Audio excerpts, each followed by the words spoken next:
Hi guys, welcome to Rosara's Investments. My name is Ara. This is Rosara. And I'd like to make a quick video today, a spontaneous video, comparing buying a car with cash versus financing a car versus leasing a car.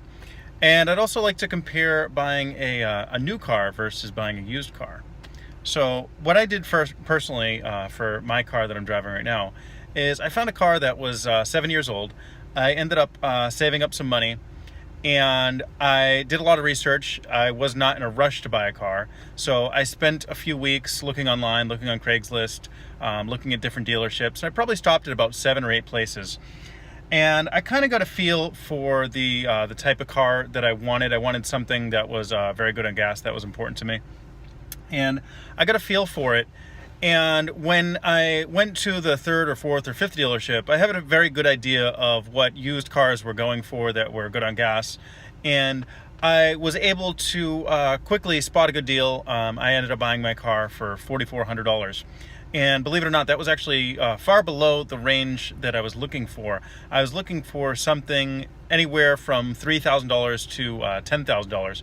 But I didn't necessarily think I was going to get a great car for much less than about $6,000 maybe. $6,000 was probably like my realistic low point. And so this was about a year and a half ago. This was in the beginning of 2017, maybe late 2016, I forget. So I was looking for approximately a 2009, and I ended up finding a car for $4,400. And very similar cars were in the $5,000 to $6,000 range for the model that I got. So I ended up spotting it, test driving it, taking it on the highway, driving it really fast, and knew I was getting a good deal. So if you're trying to save money, and as you guys know, I love investing, so I love to save every extra dollar so that I can buy more stocks. So if you're trying to save money, then buying a car that's over 5 years old, when most of the depreciation has already left it, then that is absolutely the way to go to save money. So my car, brand new, was probably $20,000, and I'm actually holding up traffic by parking right here. This was a very, very quiet road. You can see the cars in the back. So my car, brand new, was $20,000. But when I got it, what would that be, about 7 years later, the car was selling for $4,400. And remember, I didn't have to pay any interest rate charges because I paid cash. I didn't have to pay anything like that. And also another thing that's kind of overlooked is the sales tax was very, very low on my car. It was a matter of hundreds. Whereas if you go to buy a new car, I just looked at a $24,000 car, and the taxes in Rhode Island were $1,800 on the car. So that is about half of what I paid for my whole car. So taxes just go down the drain. That just goes towards nothing. So if you are going to buy a used car, absolutely, if you get rid of most of the depreciation, and again, the depreciation on my car, let's say it was $18,000 brand new and I got it for $4,400, that's almost $14,000 of depreciation, which is $14,000 that I do not have to spend. And my car runs perfectly fine. Every single thing is good with it. I've driven it for about a year and a half, and I've had no problems. People overly worry about mechanical problems. They happen, but they just don't happen that often. Cars now are pretty good. Cars pretty much don't break down. So let's say you are a real estate agent, or you want to, you have a job where you want to make a good impression, or you just like driving a new car. So then you have some options. If you don't have the cash saved up, which is always going to be the cheaper option, you can choose if you want to lease the car or if you want to do financing and buy the car eventually.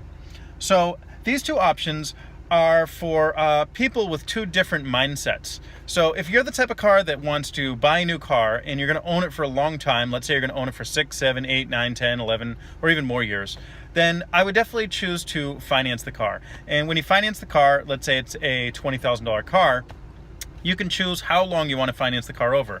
Most commonly, people choose 5 years, which is 60 months, 6 years, which is 72 months.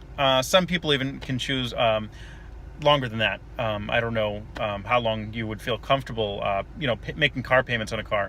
But I think most commonly, people would choose a 5-year or a 6-year loan. And so that would be 60 months or 72 months. So you're going to just take the price of the car, divide it up by 72. I mean, to get the exact numbers, you can use a payment calculator. But you can divide it by 72, let's say, and get a rough estimate of what the car is going to cost you per month. And you have to remember, if you are paying an interest rate, if you have very good credit, maybe you can get an interest rate, a very low interest rate of 0% possibly. I've bought a car with 0% before, in which case you just take the price of the car and just divide it by the number of months you want to pay.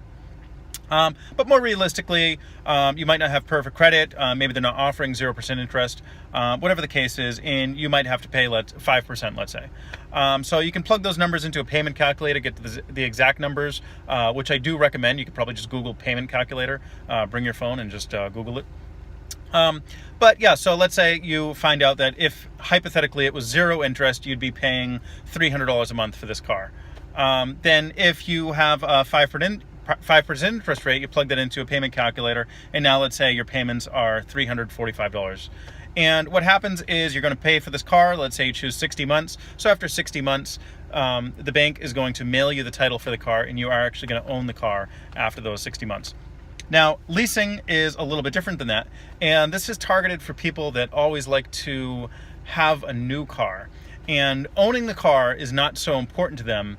And having a new car, having a car with all the latest features, a car that looks like the newest model, if that type of stuff is more important to you, then leasing might be the cheaper option over financing a car. And that's because when you lease a car, you're basically only paying for the value of the car that you use. So let's say you get a $30,000 car and you want to let's say trade it in 3 years from now and then get another new car 3 years later. So the car dealership is going to charge you for the part of the car that you actually use, which is the first 3 years, the beginning life of the car. So if you're going to lease a car, let's say normally your car payment, hypothetically, if you were to finance the car, might be $500 a month. Then let's say if you lease the car, you can lease it for $375 a month. So your lease payment is going to be far lower.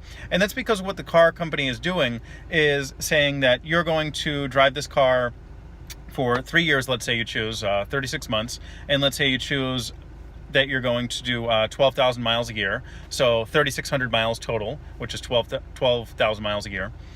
Let's say the car company is going to estimate that after those 3 years, the $30,000 car is now going to be worth $17,000. So they're only charging you on that $13,000 that you are using. So if they say that if you sign up for this lease payment and you have a guaranteed market value of $17,000 at the end of it, if you are going to trade in your car 3 years from now for another new car, then they're going to give you that $17,000 towards the new car. So this is not the most cost-effective thing to do. The most cost-effective thing to do is just buy a very used car that's already 7 or 8 years old. And that would be the financially best thing to do. But I understand that there are a lot of people that do like to have a new car. They like the feel of having a new car. They like to have the image. And that is important to them. And so if you are the type of person that always wants a new car, then leasing might be a little bit more of a cost-effective way to do it. Because if you finance a car and then you are, let's say you're 36 months into your 60 months of payments, now you don't quite own the car yet. So if you want to trade your car in for another new car, then when you're financing the car, you don't actually own the car. The bank owns the car. So you might be upside down in your equity, which means you owe more on the car than the dealership is willing to give you for the car, which was very, very common. I mean, dealerships have to make money, so they're not going to make you an offer on a used car that is that's beneficial to you. They're going to make you an offer that's beneficial to them. This is understandable because they're trying to make money. But what's going to happen is you're not going to get that much of an offer for your trade-in now, and when you go to buy another new car, your payments are just going to be higher. Your payments for that new car, whether you finance or lease, it's going to be rolled into the new payments. So if you are planning on trading in your car every 2 or 3 years and having that new car feel is very, very important to you, then definitely just pay attention to how many months you want to lease the car for. Very common is 24 months or 36 months. And pay attention to how many miles you drive a year and try to be accurate. Maybe try to give yourself a little room. If you think you drive around 12,000 miles, maybe sign up for a 15,000 mile lease. That way you don't go over your miles and you don't get overage charges when you go to trade that in the future. So thanks for watching. Thanks for subscribing. If you have recently bought or leased or even paid cash for a car, Please let me know in the comments. I'd love to have a conversation about this. It is of particular interest to me because I'm selling cars now, and I know cars are expensive, but I kind of like that feeling of getting people into a new car, because I did buy a new car before, back in 2009. I bought a Toyota Matrix, and I was absolutely in love with it. And it was probably a little bit more money than I would have liked to spend, but I did have the money, and it was kind of a thrilling feeling having the new car. And I've had it for a long time, and recently sold it to a buddy of mine. So guys, leave me comments. Definitely subscribe to the channel if you like what you see. I don't mind you sharing this with other people, and I'll talk to you later. Bye.